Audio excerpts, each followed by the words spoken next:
मुंख्लं गायलां बसुमतारीनि 30थि मुंख्लं सानखौ लांहिन मानिकपुर एबसुनि मावख'आव थानाय बिथांनि मांखरसालियावनो सानसेनि हाबाफारिजों फालिदों। रायखांनो गोनांदि कार्बि आंलं जिल्ला दुलाराय बर' फरायसा आफादनि बानजायनायाव कार्बि आंलं जिल्ला आरो डिमा हासाव जिल्लायाव थानाय बर'फोरनि हाजोआरि मोनथायनि थाखाय सोमावसारनायाव गिबि मुंख्लं जानाय गायलां बसुमतारीनि 30थि मुंख्लं सानखौ मेहेरगोनाङै फालिनाय जायो।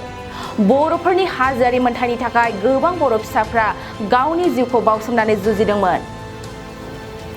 बेबादिनो बर' हारिनि थाखाय जुजिनायाव कार्बि आंलंनि डगमकायाव मोनसे हानजा सुरनाय हाबाफारियाव बाहागो लाहैनानै गायलां बसुमतारीया पुलिसनि गुलि गावनायाव मुंख्लं जायो। दिनै बिथांनि मुंख्लं सानाव गोसोखांनानै बिबार बावनाय आरो बिथां गेदेमानि जिउनि सोमोन्दो सावरायनाय हाबाफारिबो लानाय जादों। बे हाबाफारियावनो बर' थुनलाइ आफादनि बारग' लेङाइ आफादगिरि बिसेसर बसुमतारी, साहित्य एकाडेमि बान्था मोननो हानाय डक्टर प्रेमानन्द मोसाहारि, जिल्ला एबसुनि लेङाइ आफादगिरि हनुराम गयारी आरो ओनसोलनि माखासे दैदेनगिरिफ्राबो नुजाथिदों। गिबियाव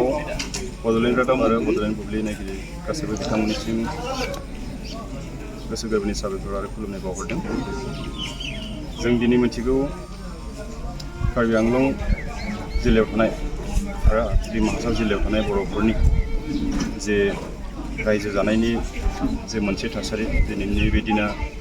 बुंनो थाङोब्ला मोनसे दुखुनिनो मोनसे सान होननानै जोङो बुंनो नांगोन। खारन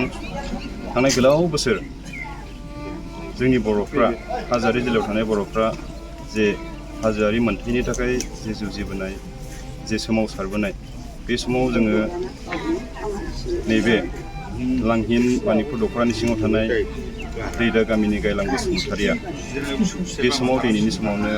उदखारिनि आखायाव, पुलिसनि आखायाव अबथिरायै गावनि बेसेन गोसा जिउखौ बावनांगौ बाध्य जादोंमोन। आरो दिनैनि बे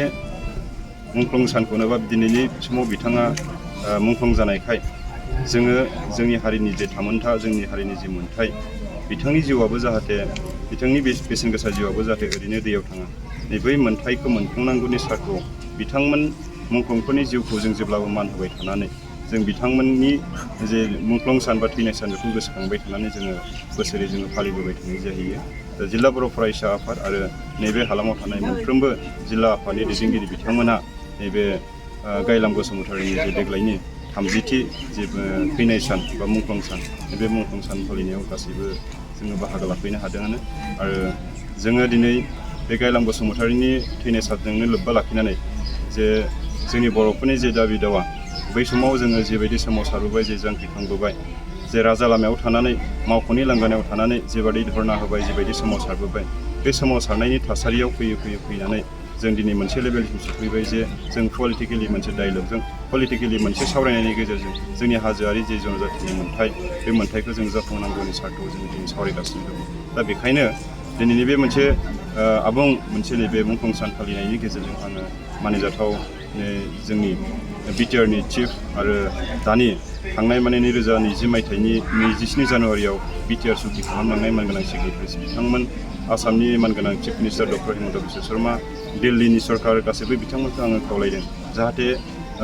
एकर्डआव होखानाय बायदि, एकर्डनि दफायाव लिरनाय बायदि जे जोंनि कार्बि आंलंआव थानाय आरो हाजोआरि डिमा हासाव थानाय बर'फोरनि थाखाय जे हाजोआरि जि मोन्थाय, बे मोन्थायखौ थाबैनो जाहाथे मावफुंनानै होयो आरो जोंनि जे मोन्थाय आरो जाथि हिसाबै थांना थानो हानायनि जे जोंनि सिमां, बेखौ जाफुंहोयो। आङो दिनैनि बे साननि गेजेरजों आं बिथांमोन गासैखौबो खावलायहरदों।